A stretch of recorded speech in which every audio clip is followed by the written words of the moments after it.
Caller line లో ఉన్నారు సురేష్ గారు వి కోట నుంచి. సురేష్ గారు నమస్తే మేడం. మాట్లాడండి, డాక్టర్ ఉన్నారు. నమస్తే డాక్టర్ గారు. నమస్తే సార్, చెప్పండి. సార్ గత 6 ఏళ్ళుగా నాకు డయాబెటిక్ ఉందండి. ఓకే అండి. ఓకే. ఇన్సులిన్ వాడుతున్న టాబ్లెట్స్ నాయనకర్ అని చెప్పి ఇన్సులిన్ పెట్టారు 3 years నుంచి. Okay sir. ఉమెన్ యాక్ట్రెస్ మార్నింగ్ ఆఫ్టర్నూన్ వాడుతున్నాను. Okay sir. నైట్ ల్యాంటస్ వాడుతున్నాను. Okay sir. ఓకే. వాళ్ళు మార్నింగ్ 6 units, మధ్యాహ్నం 6 units, ల్యాంటస్ 12 units ఇచ్చినారు. Okay sir. అది వాడుతూ ఈ మధ్య షుగర్ లో అయిపోతుంది కాబట్టి దాన్ని 2 units వాడుతున్నానండి. ఓకేనండి. ఓకే. దాన్ని అట్లే కంటిన్యూ చేస్తున్నా కూడా అయినా తినే వెంటనే మోషన్స్ అయిపోతుంది. తర్వాత కళ్ళు తిరగడం, చక్కర్లు కొట్టడం, చెమటలు పట్టడం జరుగుతుంది. ఓకే. ఓకే. హాస్పిటల్కి వెళ్ళాలంటే కరోనా వల్ల వెళ్ళడం లేదు. దీనికి ఏమన్నా మీరు ట్రీట్మెంట్ చెప్పగలరు సార్? ఆకలి ఎక్కువ వేస్తుంది, ఎక్కువ తినేస్తున్నాను, వెంటనే బాత్రూమ్ వెళ్ళాల్సి వస్తుంది సార్. అదే సార్. అది సార్ ప్రాబ్లం. మీరు చెప్పాక ఇందాక చెప్పారు కదా, బాడీ వీక్నెస్ అయిపోయింది.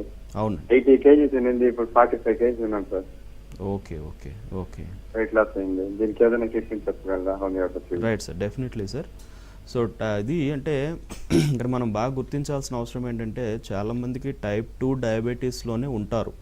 టైప్ 2 డయాబెటీస్ అంటే ఇది అడల్ట్ డయాబెటీస్ అనేది టీనేజ్ దాటిన తర్వాత అడల్ట్ ఏజ్, మిడిల్ ఏజ్ నుంచి స్టార్ట్ అయ్యేటటువంటి డయాబెటీస్ ఇది. సో వీటిలో ఏంటంటే ముఖ్యంగా ఇన్సులిన్ సెక్రేషన్ జరుగుతుంది కానీ బట్ బాడీకి అది పూర్తిగా యూటిలైజ్ చేసుకునే పరిస్థితిలో బాడీ ఉంటుందండి.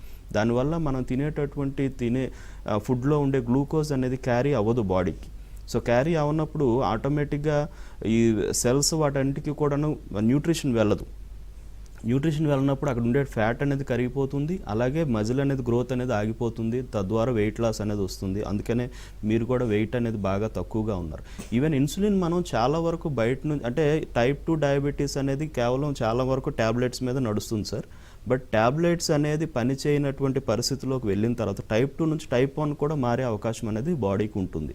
సో అప్పుడు ఇన్సులిన్ బయట నుంచి ఇవ్వాల్సిన అవసరం పడుతుంది అనమాట. సో టైప్ 2 వాళ్ళు కూడా టైప్ 1లోకి మారిపోయే అవకాశం ఉంటుంది. సో అది మీలో కనిపిస్తుంది.